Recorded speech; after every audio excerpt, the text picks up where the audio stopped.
Hey, folks. Once again, Racers Reunion 13th annual event. This is Racers Reunion TV. I'm Jeff, and I got with me Dr. Don Tarr.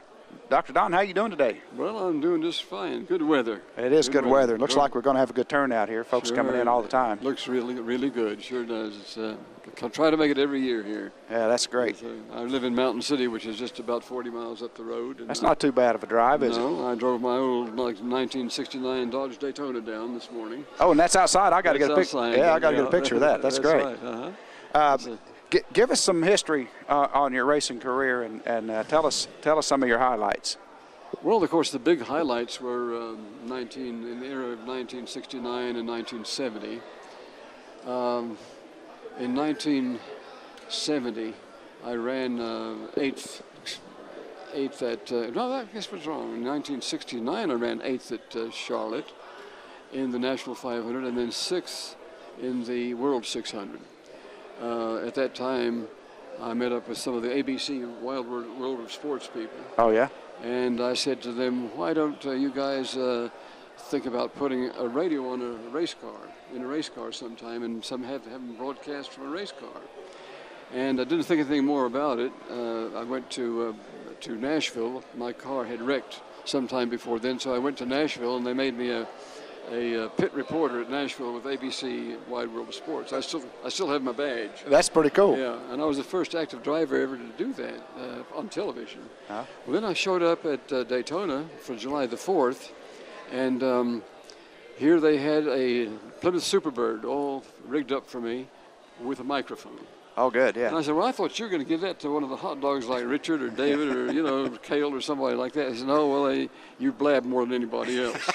But we're going to make it one way. So they put this little radio on. It's just a pencil thing radio up here by my mouth, a lot smaller than this outfit. And then they'd hold up a sign in my pits, talk, And this Plymouth Superbird, we were still using the Hemis back then. Right. We were doing 200 miles an hour down the straightaway or more, Well, every once in a while they'd hold up that sign, and I think I saw that sign up there, so I'd blab. I said, man, it's hot in this car. It is. I bet it's 175 degrees in this car. Well, I ran sixth in that race and did pretty good. They made a movie of it, and finally, after about 2 years ago, I got a copy of it. Oh, my goodness. And that's probably one of the big highlights. I ran sixth, like I said, I ran sixth at Charlotte. Back in those days, us independents were running for the top 10.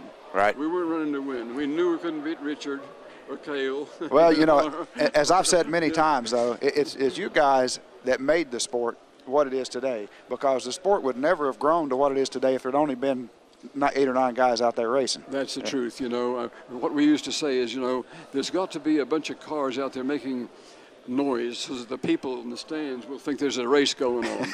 The race was really between Bobby Allison, Charlie Glotzbach, David Pearson, Richard Petty, of course, And there's always those 5. You can count on them coming in the first 5, and you were very lucky to get in the top 10.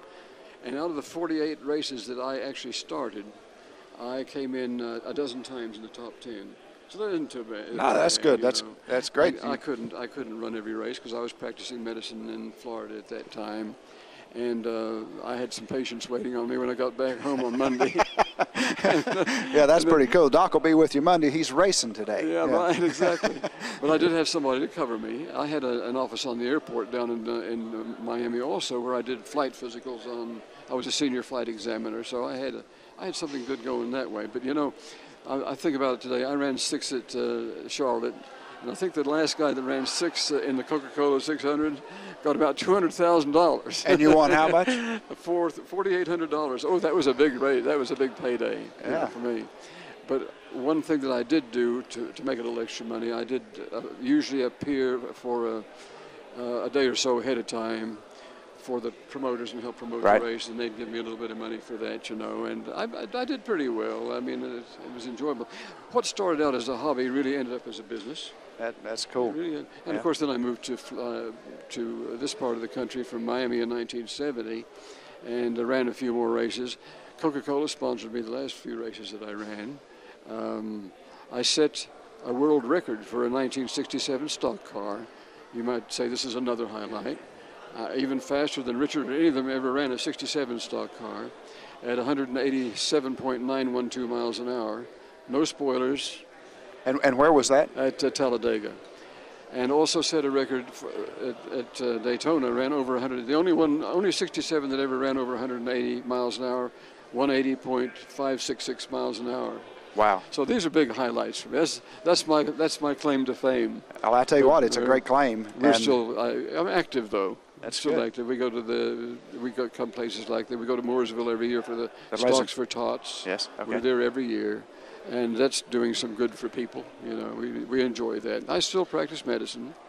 I'm down to 2 days a week, and I'll keep it right there. I'll not quit. That's enough. When I'm maybe 105, I'll slow up a little bit more, but I'm gonna stay on the job until then. Yeah. Well, I'll tell you what, it's really great to have you here, and thank you. Appreciate you taking the time to tell us about your career. Thanks a lot. Thank you. I still have the Dodge Daytona, by the way, out front here at the 69 Daytona that Chrysler gave me for setting that record. And I still drive it. I'm the original owner. I drove it down this morning from Mountain City. Go out and take a look at it. I want to get a picture of you with it, and we'll put that on our website. Sure. Sounds good. Thank you, Dr. Tarr. Thank you very much.